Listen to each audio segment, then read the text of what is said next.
Hi class, this is the second video in a series of 3 videos that explain the Chapter 2 group projects. So the second group project is the project titled Developing Service Standards, and you can see I have that up on your screen right now. This is the homework guide. So I hope you find this as kind of a neat project and a different way of thinking about changing the way your business provides service in a way that you're able to change it.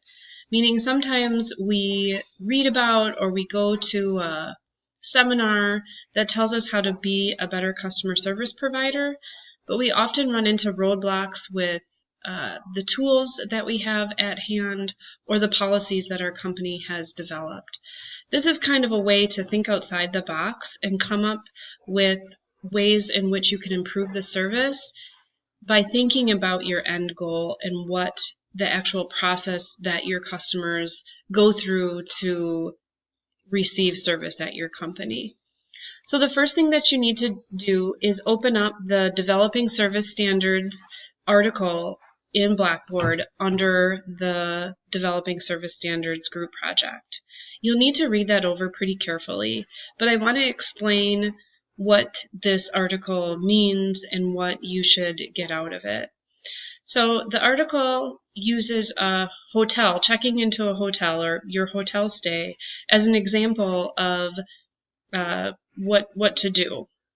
So step 1 is really taking your current operations and defining your specific service sequences. So if we think about checking into a hotel, the first step is making reservations, the second step is checking in, the third step is using the room, and the fourth step is checking out. And those are pretty broad steps. And that's really what you should come up with in the example that I gave you for this group project. So your example, I'm going to jump back to the Chapter 2 homework guide. Your example is that you're a computer repair business, and I give you how many technicians you have and things that you'll need in order to be able to follow these steps. So that first step would be really defining the broad series of steps that a customer would go through in order to have service provided to them. So you're going to have to make some assumptions, and you can kind of, as a group, create the scenario in your head or expand on the scenario I gave you so that you can, create the service sequences.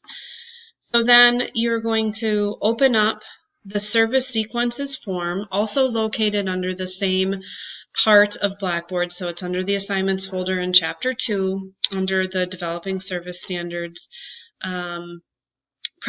group project assignment. So then you're going to fill out this first column of the form. So that's your service sequences. So you're simply going to list the steps that your customer takes. You may not have 10 steps. You may have more than 10 steps. You should at least have 5.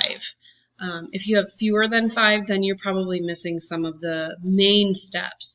This is not detailed steps. It isn't something like customer walks in the door. You don't need to include that step.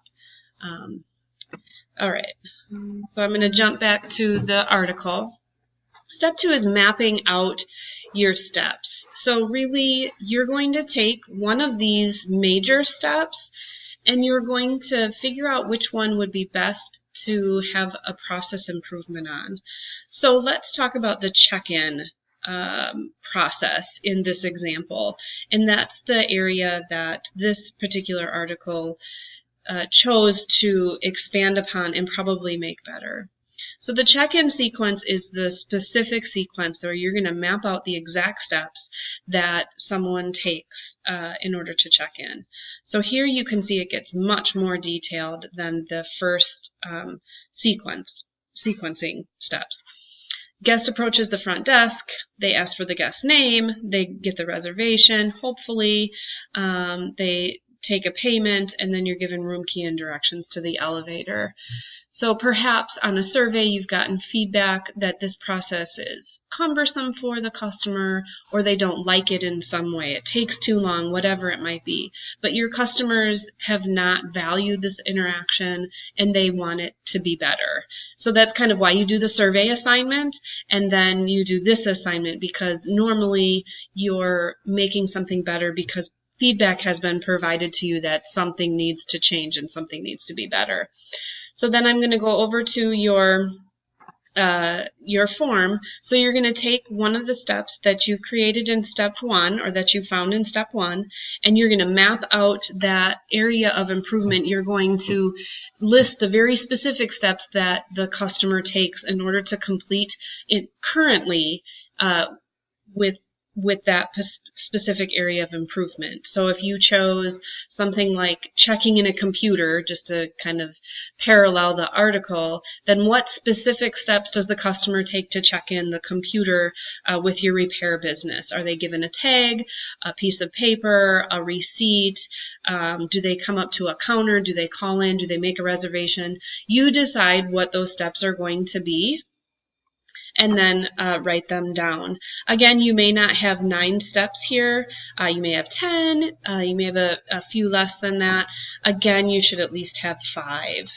But it probably is going to be more than the first set of steps that you come up with. Okay, so the third step is really thinking as a group about what are the ways in which your business could improve upon the series of sequences that they take for the step previous to this one.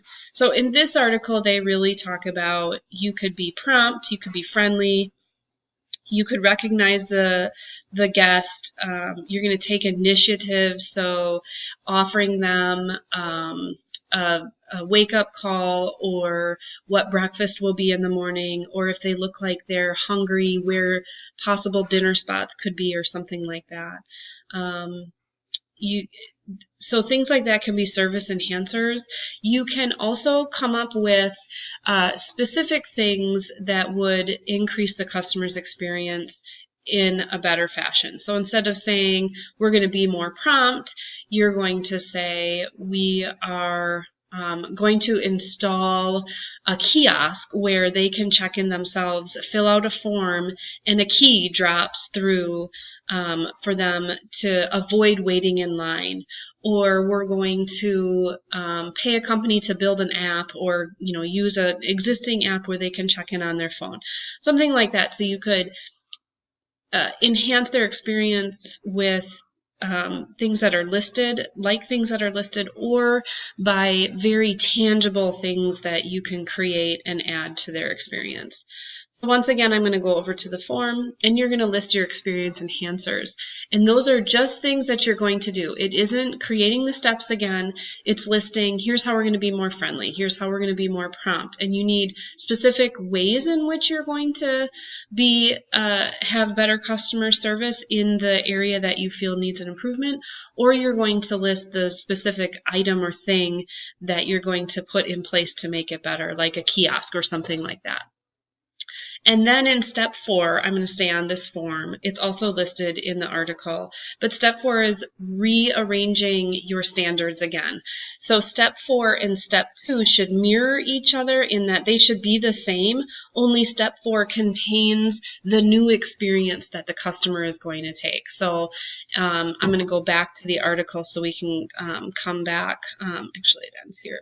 But let's say, so the guest approaches the front desk, and if we say that more than 3 people are waiting in line, I see more people are waiting in line, I call the manager for help. So that would be step 2 instead of the desk clerk asks for the guest's name, and so forth and so on. So it's going to be close to step 2, step 4 will be, but it should include the experience enhancers in some way. And then you're going to save that, and that's what you're going to submit as a group to Blackboard. As always, if you have any questions, please let me know.